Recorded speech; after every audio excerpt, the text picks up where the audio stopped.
Bon, petite sieste un peu ce week-end, non? Petite. Mais après 10 tours, il s'est plus rien passé. Ouais, mais bon, c'est comme ça arrive, hein. Mais n'empêche, il y a quand même des choses à dire. Donc je vous propose que sans plus attendre, on aille débriefer ce Grand Prix de Jeddah. C'est parti.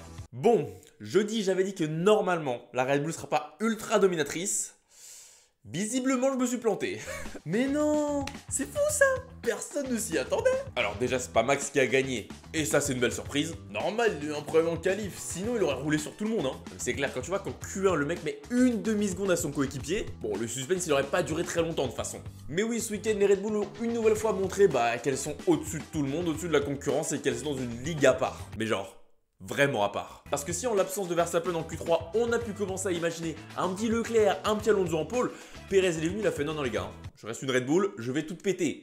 Sans trop de difficultés, il a pris la pôle. Leclerc a un dixième et demi quand même. Ouais, mais Alonso a une demi-seconde. Après voilà, honnêtement en course, une fois les arrêts au stand et la safety car de passer, il s'est plus rien passé. Hein. Perez il s'est envolé. Et Alonso, il a jamais pu suivre son rythme. Non mais le rythme de course, c'est affolant. Quand tu vois que Verstappen, il remonte deuxième en partant 15ème et qu'il fout 15 secondes à Alonso. Ouais, là, qu'importe le circuit, Red Bull, c'est une fusée le truc. Après, bon voilà, ils ont beau avoir une fusée. Niveau gestion de la fin de course en interne, ça a été un peu compliqué. Non, parce que dans la presse, que ce soit Verstappen ou Perez, aucun des deux n'était content. Hein. Pourtant, ils ont fait 1 et 2. C'est quoi? Pour le meilleur tour? Ouais, c'est ça, exactement. Non, mais c'est clair, t'imagines, tu fais 1 et 2, t'as des problèmes. C'est chaud. Ah bah c'est ça le problème de chez Red Bull, hein. Fallait dire les choses clairement. Là, le manque de communication entre le stand et les pilotes, ça a été le problème. Verstappen, il a pas apprécié qu'on ne lui dise pas qui a le meilleur tour et il est en combien, logique. Et Perez, il a pas aimé qu'on ne lui dise pas que Verstappen, il tentait le meilleur tour, encore logique. Donc encore une fois, comme au Brésil, il va y avoir des discussions en interne. Attention à ce que ça finisse pas comme Rosberg et Hamilton, hein. Ouais, doucement quand même, hein. On parle et de Red Bull et de Perez, c'est pas pareil. Allez, on continue désormais avec la deuxième force du plateau. Aston Martin. Ah ouais, from outsider, tout concurrent le plus sérieux Red Bull, very quickly, hein. Encore faut-il considérer que Red Bull a des concurrents. Mais en effet, ce week-end, Aston Martin s'est clairement présenté comme étant la deuxième force du plateau. Donc comme on le demandait jeudi, est-ce qu'ils peuvent faire mieux ce week-end? La réponse, je pense que c'est oui là. Déjà, comme je l'ai dit en qualif, on a commencé à croire à la pole d'Alonso. Si ça, c'est pas une voiture ultra performante, puis en course, on s'est dit après le départ, ah putain, Alonso il est parti là, il va aller la chercher la victoire. Ouais, bon, la réalité nous a vite rattrapé à chaque fois. Hein. Au final, il finit quand même sur le podium, donc c'est une belle réussite. Bah non. De quoi? Bah, il a pris une péna, il a pas fini sur le podium, il a fini 4ème du coup. Alors, ils ont retiré sa péna. Ah! Comment on est censé être au courant, dis-moi? Les directeurs de course, hein, que veux-tu? Et du coup, on peut savoir pourquoi? Alors en fait, pour faire très simple, Alonso, il avait pris une pénalité de 5 secondes à la base pour un mauvais placement sur la grille. Du coup, il devait l'exécuter pendant son arrêt au stand, et à ce moment-là, aucun mécanicien ne devait toucher la voiture. Sauf que problème, t'en as un qui a touché la voiture, donc la pénalité ne s'est pas très bien effectuée. Par conséquent, les commissaires lui ont mis 10 secondes de pénalité supplémentaire et il s'est retrouvé éjecté du podium. Mais retournement de situation, messieurs dames, Aston Martin a fait appel. Dans leur argumentaire, ils ont dit que le règlement sportif stipule que personne ne doit travailler sur la voiture. Toucher, c'est pas la même chose. Et grosso modo, ça a été reçu positivement par les commissaires, donc ils ont retiré la pénalité. Ok, une histoire de mots donc. Certes une histoire de mots, mais ça lui a fait conserver son 100e podium en carrière. C'est pas rien. Donc niveau performance, c'est clair que ce week-end, l'Aston Martin, c'était devant les Mercedes et les Ferrari. Est-ce que c'est une surprise? Je ne pense pas tant que ça. Même si, en vrai, quand on revient sur ce qu'on disait avant le week-end, Ferrari devait être plus performante. Donc Aston Martin devait avoir moins d'avance ou se retrouver au même niveau. Maintenant, petite ombre au tableau, l'abandon de Stroll malheureusement sur un problème moteur. Ça, c'est pas fou pour le championnat constructeur. Et c'est pas fou pour lui qui faisait sincèrement une bonne course. Bah ouais, c'est dommage parce qu'il était 4ème, il aurait fini 5ème avec la remontée de Max quoi. Allez, on enchaîne désormais logiquement avec Ferrari. Bah non, c'est pas logique parce qu'en plus c'est Mercedes qui a fini devant. Du coup, on va quand même enchaîner avec Ferrari. C'était un week-end vraiment pas fou. On s'était dit, tracé différent, moins abrasif pour la gomme, la gestion des gommes, ça devrait donc mieux se passer. Au final, que dalle! Et en plus, t'ajoutes la pénale de Charles, et en plus, t'ajoutes la pénale d'avoir Sainz comme pilote. C'est bon, je rigole, ça c'est pas gentil. Ça reste des pros quand même. Mais oui, au final, il y avait quand même beaucoup d'espoir à l'amorce de ce week-end.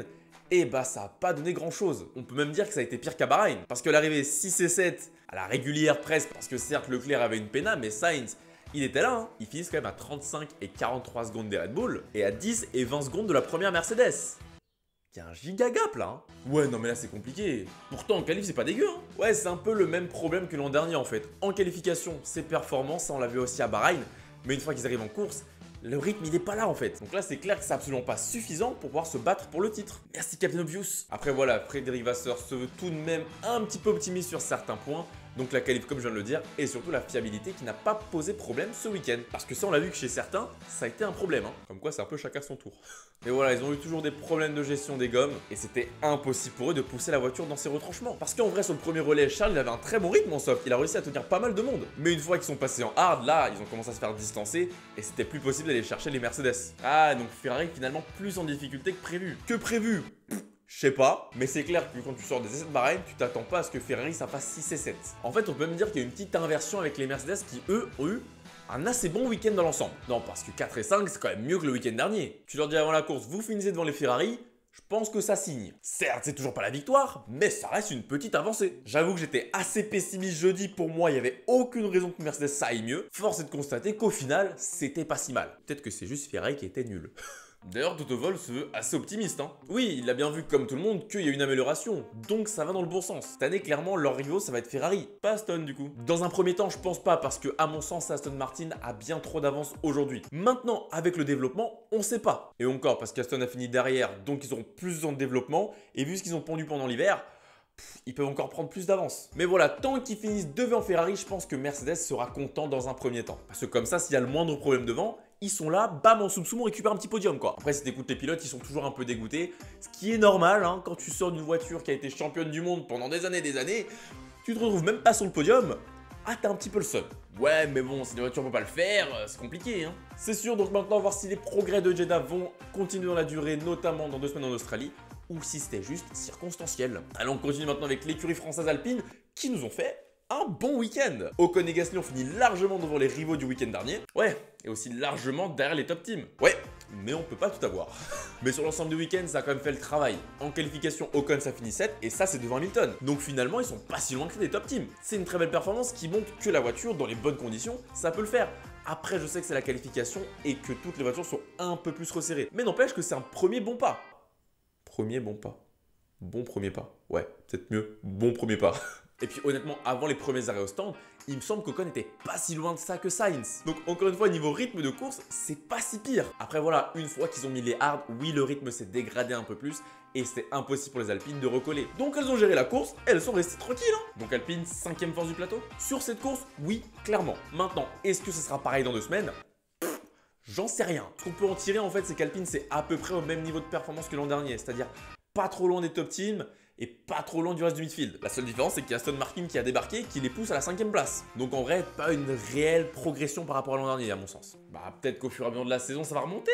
Oui, bien sûr, forcément, la réglementation, le but c'est ça, c'est qu'il y a un resserrement des écarts. C'est juste dommage à mon sens qu'Alpine n'a pas réussi à combler ces écarts plus rapidement. Allez, on va passer désormais, comme j'aime bien l'appeler, au grand bordel du midfield. Je devrais créer un jingle, je pense, avec ce nom-là, ce serait pas mal. Qu'est-ce qu'on a appris ce week-end? Eh bah, AlphaTauri c'est pas si pire, As non plus pas si pire, Williams ça va, et McLaren Alfa Romeo ça a des petits soucis. Ouais, c'est bien résumé, j'aime bien, j'aime bien. On va donc commencer par AlphaTauri parce qu'avec Yuki Tsunoda qui finit 11e à 4 tours de la 10e place, au final c'est peut-être pas si pire que ça. Les ingénieurs avaient peut-être raison du coup. Alors oui, parce que Franz Tost, le tir stratosphérique qu'il a mis à ses ingénieurs en conférence de presse, c'est du grand art, c'est du jamais vu. Il a quand même dit, en tant que team principal de l'écurie, qu'il n'a pas confiance en ses ingénieurs et qu'il ne les croit pas du tout. Ça va, le groupe bien. Nick De Vries, un peu compliqué. Certes, il a fait 14e. Il faut pas oublier que c'est que sa 2e course en Formule 1, enfin sa 3e parce qu'il y a eu l'an dernier, mais c'est un rookie. Et puis il finit qu'à 10 secondes de son coéquipier.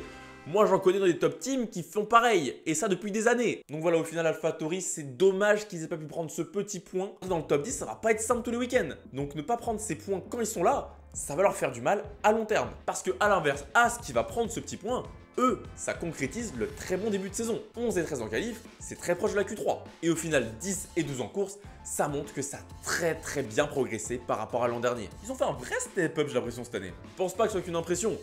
Et en vrai, heureusement, parce que quand tu finis dernier et que tu as 110% de temps de développement, j'espère bien que tu recolles au midfield. Après là, c'est plus un rapprochement. Là, ils sont carrément rentrés dans le paquet. Mais à l'inverse d'AlphaTauri, donc comme je disais, pour ce petit point, il va être très important pour le reste de la saison. Et en vrai, niveau performance, c'est un peu le même constat qu'on peut tirer pour Williams. Alors certes, leur week-end a été un peu plus compliqué, voire assez compliqué en vrai. Parce que de 1, t'as le temps de Logan Sargeant, tu sais pas trop pourquoi. Il est annulé en Q1. Bah, il a dépassé la ligne. Non mais attends 2 minutes.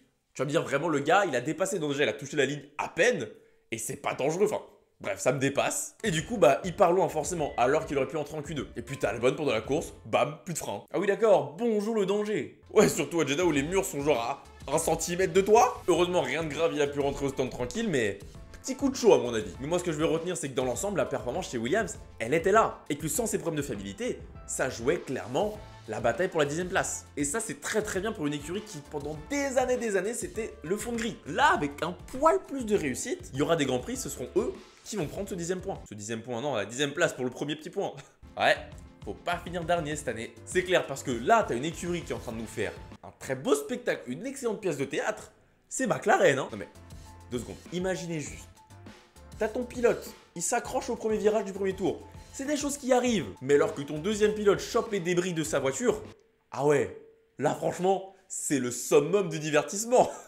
Non mais là c'est pas possible, il y a un truc. Ricardo il a marabouté l'écurie avant de partir. Hein. Ah non là c'est sûr Ricardo il va faire un truc. Hein. Parce que là du coup les deux McLaren, leur course c'était fichu dès le premier tour. Et pourtant comme le soulignait Norris, je pense pas que fondamentalement cette voiture elle soit si mauvaise. Bah si, attends. Ah bah attends, Piastri se qualifie P8 quand même. C'est quand même une bonne voiture. Donc malheureusement à cause des circonstances de course, on ne sait toujours pas qu'est-ce que ça vaut dans le midfield McLaren, j'allais dire Williams, non McLaren. Parce que oui bon, ça s'est quand même battu avec la Williams de Sergent, mais bon, c'est pour la 15ème place je crois. Ouais, ça reste quand même une situation assez gênante pour eux. Ah oui, là c'est sûr que c'est très très gênant comme situation, surtout quand t'annonces que tu veux te battre pour aller chercher les top teams. Là t'es au fond de grille, bizarre. Mais bon, ça se trouve, comme je dis, la situation n'est pas si pire que ça. Donc dans 2 semaines, on va voir, on l'espère, est-ce que McLaren, c'est une voiture qui a les capacités d'aller chercher les Alpines, les Haas, les Williams. Et puis pour terminer, on va aborder le cas d'Alfa Romeo. Pas grand chose à dire sur eux parce que eux aussi, ils ont eu pas mal de malchance. Premièrement, Bottas qui s'est pris des débris pendant le début de course, qui a vu sa course complètement ruinée après son arrêt au stand, forcément. Et la safety car qui sort au mauvais moment pour Guan Yu Zhou, qui le renvoie dans le midfield. Et à partir de là, il ne pouvait plus remonter sur Gasly. Parce qu'avant la safety car, il était quand même bien placé, Zhou. Hein.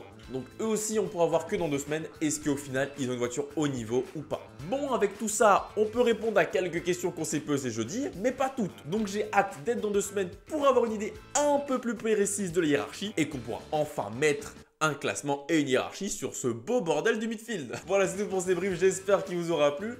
Moi, je vous dis à la prochaine. C'était Georges F1. Salut. Bah là, franchement, je peux pas tomber en arrière, j'ai plus de chaise.